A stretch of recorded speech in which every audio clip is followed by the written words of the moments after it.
तो मत करिए, अभी प्रणाम करें। मैं आज श्री अटल बिहारी वाजपेयी जी के जन्म जयंती समारोह पर आप सबके समक्ष कुछ संस्मरण प्रस्तुत करना चाहता हूँ। भारत के बहुत ही प्रसिद्ध स्थल ग्वालियर में लोकसभा का चुनाव हुआ और जब चुनाव संपन्न हुआ तो चुनाव संपन्न होने के बाद जो पराजित प्रत्याशी थे वह वहाँ से अभी जाने को तैयार नहीं थे। उनके मित्रों ने, साथियों ने कहा कि जब आप चुनाव हार चुके हैं, इसका अनाउंसमेंट हो चुका है, तो आप यहाँ फिर क्यों बैठे? उन्होंने कहा मैं इसलिए बैठा हूँ क्योंकि जो विजेता प्रत्याशी है, जिस युवा ने मुझे हराया है, मैं उसको बधाई देना चाहता हूँ। और जब वो युवा प्रत्याशी अंदर से विजेता के रूप में जब वो निकलते हैं तो सबसे पहले पराजित होने वाले उस विलक्षण व्यक्तित्व ने उन्हें बधाई दी। वे कौन थे? यह संस्मरण किसका था? चुनाव में विजय प्राप्त करने वाले श्री माधवराव सिंधिया थे और उन्होंने जिनको पराजित किया वे श्री अटल बिहारी वाजपेयी थे।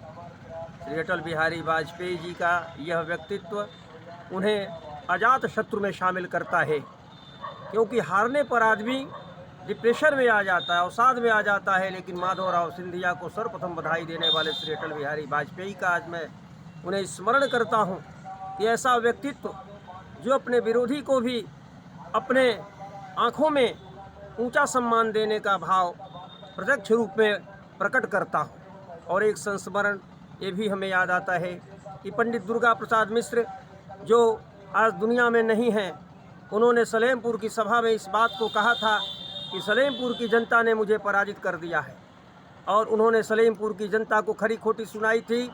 लेकिन जब श्री अटल बिहारी वाजपेयी जी मुख्य वक्ता के रूप में खड़े हुए तो उन्होंने कहा, श्री दुर्गा जी से मैं कहना चाहता हूँ कि सबसे पहले जो मैंने चुनाव लड़ा था बलरामपुर लोकसभा से, और उस समय मैंने बहुत परिश्रम किया, बड़ा प्रयास किया था 5 वर्षों तक, लेकिन जब मैंने चुनाव लड़ा तो मैं वह चुनाव हार गया। और जब मैं वो चुनाव हार गया तो मैं बलरामपुर की जनता से ये कहते हुए चला गया कि अब मैं दिल्ली जा रहा हूँ, अब लौट के तब आऊँगा जब चुनाव की घोषणा होगी। और दूसरे जब चुनाव की घोषणा में जब मैं आया, मैं प्रत्याशी बना, तो मैं कहा एक दिन भी मैं यहाँ प्रचार नहीं करूँगा, मैं भारत में जनसंघ का प्रचार करूँगा। और स्थिति ये हुई कि एक दिन भी चुनाव सभा में और प्रचार में न रहने के बाद भी मैंने जो है उस बलरामपुर की लोकसभा से पहला विजय हमने प्राप्त किया था।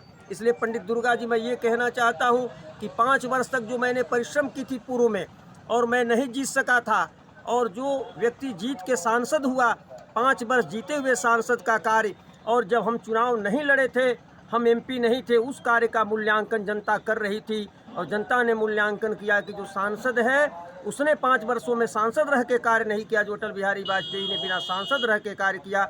इसलिए जनता कार्य का मूल्यांकन करती रहती। और 5 वर्ष फिर हम अपने लोकसभा में न आने के बाद भी मैं एमपी चुना गया। इसलिए पंडित दुर्गा जी, कर्मणैवाधिकारस्ते मा फलेषु कदाचन, कर्म करते रहिए, भगवान कृष्ण के गीता पर परम विश्वास करिए। ये श्री अटल जी का सलेमपुर के बापू इंटर कॉलेज की सभा में ये संस्मरण जिसमें मैं मौजूद था। और जब श्री अटल बिहारी वाजपेयी आपातकाल में जेल में बंद थे और 1 वर्ष बीत गया तो उनका काव्य हृदय फूट पड़ा। उन्होंने एक गीत लिखा, उसमें लिखा 1 वर्ष बीत गया, 1 वर्ष बीत गया, झुलसाता जेठ मास, शरद चांदनी उदास, अवनी से अंबर तक गूंज मुक्त गीत गया, गूंज मुक्त गीत गया, गूंज मुक्त गीत गया। श्री अटल बिहारी वाजपेयी ने उस जेल में, वो कारागार के अंदर ये बात उन्होंने लिखी कि अब स्वाधीनता की अलख, अब ये जो कारागार में हम बंद हैं और जो आपातकाल है, 1 वर्ष तो बीता है, लेकिन मुक्ति का गीत सर्वत्र जो है गूंज गया है। ऐसे श्री अटल बिहारी वाजपेयी जी, जिन्होंने इस बात को भी इंगित किया था कि मेरा जीवन समाज के लिए है, मनुष्य सामाजिक प्राणी है, कथन मात्र से कुछ नहीं होता।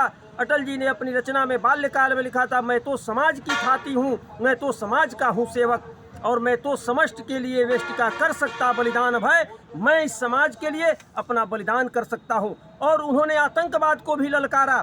उस मजहबी आक्रांताओं के द्वारा किए गए ऐसे अनावश्यक कार्यों को भी उन्होंने अपने कविता के माध्यम से उन्होंने कहा, गोपाल राम के नामों पर कब हमने अत्याचार किया, इस हिंदू को, इस दुनिया को हिंदू करने कब हमने नरसंहार किया। कोई बतला दे काबुल में जाकर कितनी मस्जिद तोड़ी। और अटल जी लिखते हैं कि भूभाग नहीं शत शत मानव के हृदय जीतने का निश्चय, हिंदू तन मन हिंदू जीवन रग रग हिंदू मेरा परिचय। ऐसे भारतवर्ष के और विश्व के महान राजनीतिक, सामाजिक, आध्यात्मिक एवं इस संसार के अजात शत्रु और कवि कुल हृदय सम्राट श्री पंडित